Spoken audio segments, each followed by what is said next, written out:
Computer में booting होना।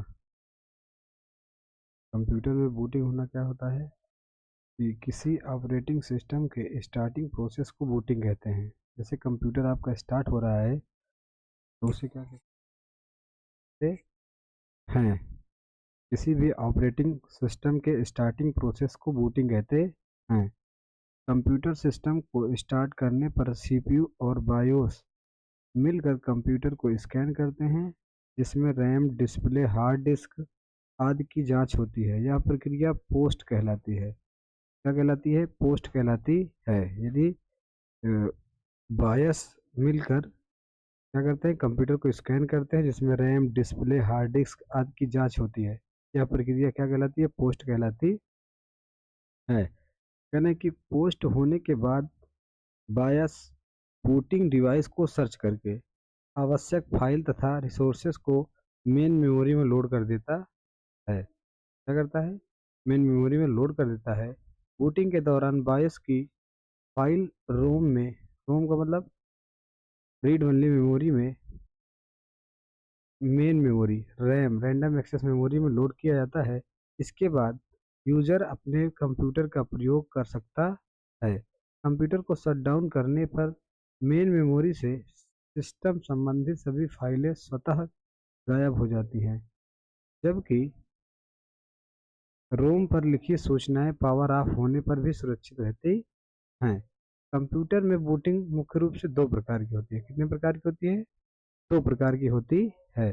पहली होती है कोल्ड बूटिंग। कौन सी बूटिंग? Cold booting. जब कंप्यूटर सिस्टम को सीपीयू के पावर बटन के द्वारा ऑन किया जाता है, इसे कोल्ड बूटिंग कहते हैं। क्या कहते हैं? कोल्ड बूटिंग कहते हैं। यदि आप क्या करें, कंप्यूटर सिस्टम को सीपीयू के पावर बटन से इसको ऑन करते हो तो इसे क्या कहेंगे? कोल्ड बूटिंग कहते हैं। चूंकि कंप्यूटर को स्विच ऑन होने पर ओएस ऑपरेटिंग सिस्टम लोड होने में कुछ समय लगता है, इसलिए इसे हार्ड बूटिंग भी कहते हैं। यदि आप कंप्यूटर सिस्टम को सीपीयू के पावर बटन से ऑन करते हैं उसे कोल्ड बूटिंग कहते हैं, या इसे हार्ड बूटिंग भी कहते हैं। अब क्या है दूसरा? Warm booting. वार्म बूटिंग इसे कहते हैं।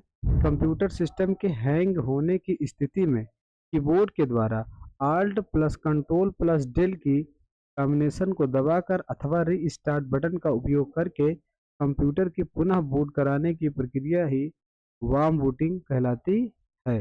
वार्म बूटिंग में ओएस लोड होने में समय न लगने के कारण इसे सॉफ्ट बूटिंग भी कहते हैं। इसे क्या कहा जाता है? सॉफ्ट बूटिंग भी कहा जाता है। जैसे आपका कंप्यूटर हैक हो गया है तो उसे क्या करते हैं? Alt plus control plus del से या रिस्टार्ट बटन से प्रेस करके इसे ऑन किया जाता है, और इसे क्या कहते हैं? वार्म बूटिंग कहते हैं। और यह जल्दी से भी ऑन हो जाता है, इसे इसलिए इसे सॉफ्ट बूटिंग भी कहते हैं। अर्थात बूटिंग मुख्य रूप से कितने प्रकार की होती है? दो प्रकार की, एक कोल्ड बूटिंग, एक वार्म बूटिंग। कोल्ड बूटिंग क्या होती है? जब सीपीयू की बटन से, पावर बटन से आप कंप्यूटर को ऑन करते हैं उसे क्या कहते हैं? कोल्ड बूटिंग, या इसे हार्ड बूटिंग भी कहते हैं। वार्म बूटिंग इसे कहते हैं alt plus control plus del से जब बूटिंग करते हैं तो उसे वार्म बूटिंग या सॉफ्ट बूटिंग भी कहते हैं। Computer system. कंप्यूटर सिस्टम एक इलेक्ट्रॉनिक उपकरण है जो इनपुट आउटपुट डिवाइसों, प्रोसेसिंग डिवाइसों, मेमोरी इत्यादि उपकरणों से मिलकर बना है। एक कंप्यूटर सिस्टम पैनल का उनके भौतिक तथ्यों के अनुसार वर्गीकरण निम्नलिखित है। फ्रंट पैनल नंबर एक। दूसरा क्या है? Rear panel. तीसरा क्या है? सिस्टम यूनिट के अंदर। क्या है? सिस्टम यूनिट के अंदर फ्रंट पैनल, रियल पैनल और सिस्टम इनपुट के अंदर या यूनिट के अंदर। तो फ्रंट पैनल के भाग, फ्रंट पैनल के भाग कौन कौन होते हैं? जैसे power switch, power switch button होता है जिसके द्वारा हम कंप्यूटर सिस्टम को ऑन ऑफ करते हैं। यह बटन प्रायः सिस्टम यूनिट के आगे अथवा साइड में होता है। फिर होता है रीसेट बटन। यह एक ऐसा बटन होता है जिसका प्रयोग करके कंप्यूटर को बिना ऑफ किए रीस्टार्ट किया जा सकता है। इसे रीस्टार्ट करने पर मेमोरी में उपलब्ध सभी डाटा नष्ट हो जाते हैं। इसे रीसेट मारा जाता है मोबाइल वगैरह, उस तरीके का। फिर हम देख लेते हैं टर्बो स्विच। टर्बो स्विच क्या है? दो अलग अलग ऑपरेशन स्पीड वाले पीसी के आगे की तरफ यह बटन स्थित होता है। जिसका प्रयोग करके आप स्विच की स्पीड को तेज या धीमा कर सकते हैं। यह स्विच पुराने समय के कंप्यूटर के लिए उपयोगी था, परंतु आधुनिक समय में इसके फंक्शन को निष्क्रिय कर दिया गया है। पहले मतलब टर्बो स्विच का प्रयोग किया जाता था, अब इस स्विच का प्रयोग नहीं किया जाता है। CD, DVD, RAM drive. इस ड्राइव की सहायता से हम अपने कंप्यूटर सिस्टम में सीडी या डीवीडी को एक्सेस कर सकते हैं। Floppy drive. इस ड्राइव का प्रयोग करके कंप्यूटर सिस्टम में फ्लॉपी डिस्क में स्टोर डाटा को एक्सेस किया जाता है। USB port, mic and headphone slot. USB port के माध्यम से यूएसबी डिवाइस को एक्सेस किया जाता है। माइक तथा हेडफोन जैसे जैक स्लॉट का उपयोग किसी माइक्रोफोन या हेडफोन डिवाइस को जैक वायर से कनेक्ट करके संगीत सुनने के लिए किया जाता है। कह रहे हैं कि इंडिकेटर लाइट। इंडिकेटर लाइट क्या होती है? एक सिग्नल लाइट होती है जो कंप्यूटर सिस्टम में ऑन होने पर जलती है तथा इसकी वर्किंग को भी दर्शाती है। कंप्यूटर के ऑफ होने पर यह स्वतः बंद हो जाता है। रियल पैनल के विभिन्न पोर्ट। दूसरा क्या? रियल पैनल के विभिन्न पोर्ट। पीसी के सिस्टम यूनिट के पिछले भाग में अलग अलग केबल्स के साथ होल तथा स्लैट बने होते हैं जो निम्नलिखित हैं। Power supply slate. इस सॉकेट का प्रयोग कंप्यूटर सिस्टम में पावर सप्लाई देने के लिए केबल को जोड़ने के लिए किया जाता है। यह सॉकेट इलेक्ट्रिक पावर सप्लाई को सिस्टम यूनिट तक तथा फिर सिस्टम यूनिट से मॉनिटर तक ले जाता है। दूसरा क्या है? कीबोर्ड व माउस सॉकेट। इस सॉकेट की सहायता से कंप्यूटर सिस्टम में कीबोर्ड को कनेक्ट किया जाता है। ये बहुत पुराने होते हैं, ये भाई बहुत पुराने हैं। PS/2 पोर्ट और कनेक्टर। VGA पोर्ट, ये है VGA पोर्ट। VGA पोर्ट, इस पोर्ट का प्रयोग विजुअल डिस्प्ले यूनिट जैसे मॉनिटर को जोड़ने के लिए किया जाता है। Visual display unit. Rear USB, यह एक USB डिवाइस को कनेक्ट करने के लिए प्रयुक्त पोर्ट है। USB 2.0 भी कहा जाता है। पैरेलल या सीरियल पोर्ट। पैरेलल पोर्ट का उपयोग प्रिंटर आदि को जोड़ने के लिए तथा सीरियल पोर्ट का उपयोग माउस या मॉडेम को जोड़ने के लिए किया जाता है। यह है पैरेलल या सीरियल पोर्ट। Network slate. इस स्लैट की सहायता से हम कंप्यूटर सिस्टम को नेटवर्क केबल के द्वारा किसी नेटवर्क से जोड़ सकते हैं। IEEE 1394 fire wire. यह हाई स्पीड तथा रियल टाइम डाटा ट्रांसफर के लिए एक सीरियल बस इंटरफेस होता है। फैन। कंप्यूटर सिस्टम के अंदर लगी पावर सप्लाई में एक फैन लगा होता है। यह CPU द्वारा उत्पन्न गर्मी को बाहर फेंकता है। सिस्टम यूनिट को दीवार से दूर रखना चाहिए जिससे गर्मी हीट निकलने के लिए पर्याप्त जगह मिल सके ना। ये नहीं कि कहीं सिस्टम को क्या कर दिया जाए, कहीं दीवार से सटा के रख दिया जाए तो उससे की गर्मी ही ना निकल पाए। सिस्टम यूनिट के अंदर प्रोग्राम को ऑपरेट करने, निर्देशों को हैंडल करने तथा परिणाम निर्धारित के लिए कुछ इलेक्ट्रॉनिक कंपोनेंट लगे होते हैं जो निम्नलिखित हैं। जैसे मदरबोर्ड। मदरबोर्ड क्या है? यह कंप्यूटर सिस्टम में एक मदरबोर्ड ऐसा लिंक होता है जिससे सभी इलेक्ट्रॉनिक कंपोनेंट जैसे रैम, रोम, प्रोसेसर आदि जुड़े रहते हैं। मदरबोर्ड में जुड़े ये इलेक्ट्रॉनिक कंपोनेंट ही संचालन को संभव बनाते हैं। यह कंपोनेंट को पावर रिसीव करने तथा आपस में कम्युनिकेट करने की अनुमति प्रदान करता है। RAM chip, random access memory. RAM computer में सबसे ज़्यादा प्रयोग होने वाली अर्थात प्राइमरी मेमोरी है। रैम चिप में काले प्लास्टिक के इंटीग्रेटेड सर्किट IC लगे होते हैं। इनके दोनों ओर पिनों की कतार होती है। इन्हें या तो एक चिप के रूप में एक स्लेट की मदद से इंसर्ट किया जाता है अथवा डायरेक्ट सर्किट बोर्ड पर लगा दिया जाता है। प्रायः मदरबोर्ड में मेमोरी चिपों को ग्रुप के रूप में इंसर्ट किया जाता है जिन्हें single in line memory model कहते हैं। कंप्यूटर सिस्टम की अधिक डाटा स्टोर के लिए क्षमता को बढ़ाने के लिए सिम फ्लैट में इंसर्ट किया जाता है। RAM chip 64 MB, 128 MB, 256 MB, ये बहुत सारे पुराने अधिक क्षमताओं वाली मेमोरियां हैं।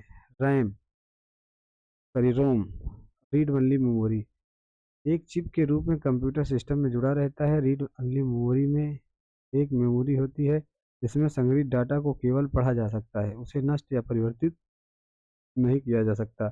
यह एक अस्थायी मेमोरी होती है। रैम का उपयोग बायोस इंफॉर्मेशन को सुरक्षित रखने के लिए किया जाता है, जो कंप्यूटर सिस्टम बूटिंग के दौरान प्रयोग में आता है। रोम मदरबोर्ड के ऊपर स्थित एक सिलिकॉन चिप होती है, जिसके निर्माण के लिए समय ही निर्देशों को उसमें संग्रहित कर दिया जाता है।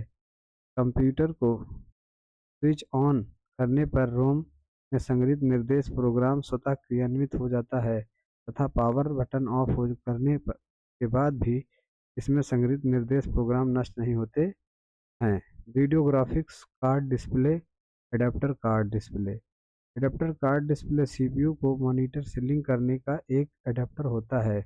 यह सीपीयू के अंतर्गत होने वाली सभी टास्क को मॉनिटर पर प्रदर्शित करता है तथा इंफॉर्मेशन के बाइनरी रूप को यूजर के समझने वाले रूप में परिवर्तित करता है। एक्सपेंशन स्लॉट, एक्सपेंशन स्लॉट एक पतले लंबे कनेक्टर होते हैं जो अन्य डिवाइसों या एडेप्टर कार्ड को कंप्यूटर सिस्टम से कनेक्ट करने की अनुमति देते हैं। Sound card, network card, graphics card इत्यादि जैसे कुछ फीचर जिन्हें पीसी सपोर्ट नहीं करता है, हम उसे एक्सपेंशन स्लॉट की सहायता से जोड़कर अपने पीसी की क्षमता को बढ़ा सकते हैं। फिर होता है disk interface card, hard disk तथा अन्य पेरिफेरल्स जैसे फ्लॉपी डिस्क ड्राइव इत्यादि में के साथ कम्युनिकेट करने के लिए डिस्क इंटरफेस कार्ड की आवश्यकता होती है। Interface card IO input output डिवाइसों जैसे कीबोर्ड, प्रिंटर, मॉडेम इत्यादि के लिए इनपुट आउटपुट इंटरफेस कार्ड होता है। इसमें आमतौर पर एक या दो सीरियल पोर्ट होते हैं, जैसे जॉय स्टिक पोर्ट, एक या दो पैरेलल पोर्ट होते हैं। माइक्रो प्रोसेसर, माइक्रो प्रोसेसर को पीसी का हृदय कहा जाता है। यह सभी प्रोग्राम निर्देशों को एग्जीक्यूट करता है। माइक्रो प्रोसेसर में CU, control unit, ALU, arithmetic logic unit, register होते हैं। इसमें एक सिलिकॉन चिप होता है जो अलग अलग प्रकार तथा साइज में उपलब्ध होते हैं, जैसे इंटेल P4 एथेलॉन। तो माइक्रो प्रोसेसर को क्या कहा जाता है? पीसी का हृदय कहा जाता है। सीपीयू सपोर्ट चिप, यह एक ऐसी चिप है जो कंप्यूटर के विभिन्न भागों को व्यवस्थित करने में सीपीयू की सहायता करने के लिए मदरबोर्ड पर लगाया जाता है। ये कुछ ऑब्जेक्टिव क्वेश्चन हैं, जैसे निम्नलिखित में से कौन सा रजिस्टर डेटा के भंडारण के लिए उपयोग किया जाता है या सीपीयू में आ रहा या डेटा सीपीयू द्वारा स्थानांतरित किया जा रहा है? तो ये क्या होता है? Memory buffer register. Option number B, memory buffer register होता है। करा निम्नलिखित में से कंप्यूटर की प्रोसेसिंग यूनिट कौन सी है? तो कौन सी होती है? सीपीयू होती है। ऑप्शन नंबर ए, सीपीयू होती है। करा निम्नलिखित में कौन सा कथन गलत है? तो कौन सा कथन? रजिस्टर सीपीयू के बाहर स्थित हाई स्पीड स्टोरेज एरिया होते हैं, यही गलत है और ऑप्शन नंबर बी सही हो जाएगा। कह रहा है कि निम्नलिखित में कौन सा सीपीयू के घटक हैं? तो एएलयू और कंट्रोल यूनिट, एएलयू और कंट्रोल यूनिट का है सीपीयू के घटक हैं। कह रहा है कि निम्नलिखित में कौन कंप्यूटर के सीपीयू का एक भाग है? तो कंप्यूटर के सीपीयू का एक भाग कौन सा है? एएलयू है, अरिथमेटिक लॉजिक यूनिट। कह रहा है कि एक कंप्यूटर में सभी अंकगणितीय तथा तार्किक परिचालन द्वारा किया जाता है, तो क्या एएलयू करता है इसे परिचालन। निम्नलिखित में कौन सा भंडारण युक्ति सीपीयू के साथ सीधे बातचीत करता है? तो कौन करता है? प्राथमिक भंडारण करता है। कह रहा है कि सीपीयू का निम्नलिखित में से कौन सा घटक पूरे प्रोसेसर में सूचना के प्रवाह को बनाए रखता है और नियंत्रित करता है? तो कौन करता है? कंट्रोल यूनिट करता है। कौन करता है भैया? कंट्रोल यूनिट करता है। कह रहा है कि सीपीयू के घटक कौन से हैं? तो सीपीयू के घटक कौन से हैं? एएलयू, कंट्रोल यूनिट होते हैं। कह रहा है किसी भी कंप्यूटर सिस्टम का मस्तिष्क किसे कहा जाता है? तो कंप्यूटर सिस्टम का मस्तिष्क किसे कहा जाता है भैया? सीपीयू को कहा जाता है। कह रहा है कि निम्नलिखित में कौन से दो कंप्यूटर सीपीयू का हिस्सा हैं? तो निम्नलिखित में कौन से दो कंप्यूटर का हिस्सा है? कंट्रोल यूनिट और एएलयू होता है।